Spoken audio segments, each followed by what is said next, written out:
పొట్టేలు రక్తంతో కర్రీ చేస్తారు కదా మామూలుగా చాలా చాలా బాగుంటుందన్నమాట. విలేజ్ స్టైల్లో కనుక చేసినట్లయితే కర్రీ అనేది చాలా టేస్ట్ ఉంటుంది. చపాతీలోకి కానీ, దోసలోకి కానీ, లేకపోతే రాగి సంగటి ఉంటుంది కదా, వీటిల్లో తినడానికి కూడా చాలా చాలా బాగుంటుందన్నమాట. సో ఇది ఎలా తయారు చేయాలో చూసేద్దాం. ఫస్ట్ వచ్చేసి రక్తం అనమాట. మనము ముందే చెప్పెట్టుకుంటే మనకి బ్లడ్ అనేది ఇస్తారనమాట. సో దీన్ని తెచ్చిన వెంటనే చేసేసుకోవాలి. తెచ్చిన తర్వాత వెంటనే చేయకపోతే నీళ్ళు నీళ్ళుగా అయిపోతుందనమాట. సో దీనిలో వచ్చేసి కొంచెం సాల్ట్ వేయాలి. సాల్ట్ వేసి, ఇది పెద్ద పీసెస్గా ఉంది కదా, సో దీన్ని వచ్చేసి మనం పీసెస్ కింద చిన్న చిన్నగా వచ్చేసి కట్ చేసుకోవాలన్నమాట.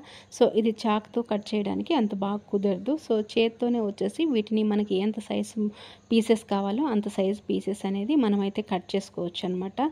సో ఈ విధంగా వచ్చేసి పీసెస్ అన్నీ కట్ చేసుకోవాలన్నమాట. సో కట్ చేసుకున్న తర్వాత మనం కొంచెం సాల్ట్ అనేది కొంచెం లైట్గా వేసుకుంటే సరిపోతుందండి, ఎందుకంటే కర్రీలో వేస్తాం కాబట్టి.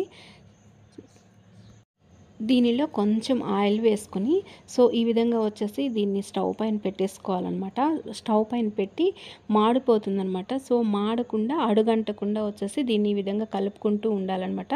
ఈ విధంగా కలుపుకుంటూ ఉంటుంటే మనకేమైపోతుందంటే కాసేపటికి కలర్ అనేది చేంజ్ అయిపోతుంది. సో చేంజ్ అయిపోయిన తర్వాత ఆ పీసెస్, వాటర్ ఉన్నాయి కదా, అవన్నీ ఇంకిపోతాయి. ఇంకిపోయి ఈ విధంగా వచ్చేసి మనకు పీసెస్ అయితే రెడీ అయిపోతాయి అన్నమాట. ఇది ఉత్తది తిన్నా కూడా చాలా చాలా టేస్టీగా ఉంటుంది. సో ఈ విధంగా చూడండి ఎంత డ్రైగా అయిపోయిందో. ఈ విధంగా డ్రైగా అయ్యేంత వరకు సిమ్లో పెట్టి దాన్ని ఫ్రై చేసుకుంటూ ఉండాలన్నమాట. కర్రీకి కావాల్సినటువంటి పచ్చిమిర్చి, టమోటా, ఉల్లిపాయలు ఇవన్నీ కూడా కట్ చేసి పెట్టుకోవాలి. అదేవిధంగా దీనిలోకి మసాలా వేస్తున్నాం కాబట్టి మనకు మసాలాలు వేసుకోవాలంటే మిక్సీలోకి వచ్చేసి మనకు కొంచెం కొబ్బరి, అలాగే ధనియాలు, చెక్క, లవంగాలు, పచ్చిమిర్చి ఇవన్నీ వేసుకొని పేస్ట్ చేసుకోవాలన్నమాట. సో ఇవన్నీ కూడా మెత్తగా పేస్ట్ చేసుకోవాలన్నమాట. మన కర్రీకి ఎంతైతే సరిపడుతుందో అంత క్వాంటిటీలో మనమైతే మసాలా అనేది రెడీ చేసుకోవాలి. సో మసాలా అనేది అయితే రెడీ అయిపోయిందనమాట. స్టవ్ మీద గిన్నె పెట్టుకొని దానిలో కర్రీకి సరిపడా ఆయిల్ వేసుకొని ఆవాలు, ఉల్లిపాయలు, పచ్చిమిర్చి, టమోటా, కరివేపాకు, కొత్తిమీర ఇవన్నీ వేసుకొని బాగా ఫ్రై చేసుకోవాలి. ఫ్రై చేసుకున్న తర్వాత కొంచెం అల్లం వెల్లుల్లి పేస్ట్ వేసుకోవాలన్నమాట. సో ఇది ఫ్రెష్గా తయారు చేసినటువంటి అల్లం వెల్లుల్లి పేస్టు. ఇలా ఫ్రై అయ్యేటప్పుడే మంచి స్మెల్ వస్తుందన్నమాట. సో ఈ విధంగా మొత్తం ఫ్రై అవ్వాలి. ఫ్రై అయిన తర్వాత మనం రెడీ చేసి పెట్టుకున్నాం కదా కొబ్బరి మసాలా పేస్టు, ఇదంతా కూడా ఇందులో వేసుకోవాలి.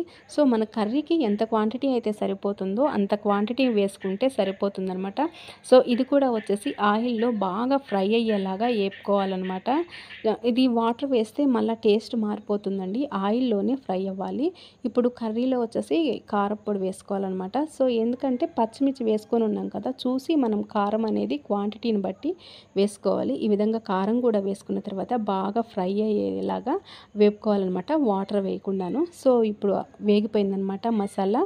ఇప్పుడు వచ్చేసి మనం కట్ చేసి రెడీ చేసి పెట్టుకున్నాం కదా ఆ పీసులు ఇందులో వేసి బాగా కలిపేసుకోవాలి. ఈ విధంగా కూడా మనం తినేసేయచ్చు. లేదు మనకు కొంచెం లిక్విడ్ లాగా అయితే సరిపోతుంది కావాలి అని అనుకుంటే కొంచెం వాటర్ వేసుకొని లిక్విడ్ లాగా కూడా చేసుకోవచ్చు అనమాట. ఇది చపాతీలోకి కానీ, ఈ విధంగా అయితే చపాతీలోకి చాలా బాగుంటుంది. ఏదైనా సంగటి, దోశ అలాంటి వాటిల్లో తినాలంటే కొంచెం జ్యూసీగా ఉండాలి కాబట్టి కొంచెం వాటర్ అనేది అయితే వేసుకుంటే సరిపోతుంది. సో ఇప్పుడు అన్నీ వేసుకొని చూసుకోవాలన్నమాట. ఉప్పు, కారం ఏదైనా తక్కువలు ఉంటే వేసుకుంటే సరిపోతుంది. సో గ్రేవీ అనేది అయితే నాకు కొంచెం గ్రేవీ కావాలి కాబట్టి కొంచెం వాటర్ వేసి గ్రేవీ లాగా రెడీ చేసేసానమాట. సో ఎంత బాగుందంటే, ఎంత మంచి స్మెల్ వస్తుందో, ఒక్కసారి ట్రై చేయండి ఫ్రెండ్స్. చాలా చాలా టేస్టీగా వచ్చింది. మీకు ఈ వీడియో నచ్చినట్లయితే లైక్ చేయండి, షేర్ చేయండి, కామెంట్ చేయండి. ప్రతి ఒక్కరు సబ్స్క్రైబ్ చేయడం అస్సలు మర్చిపోవద్దు.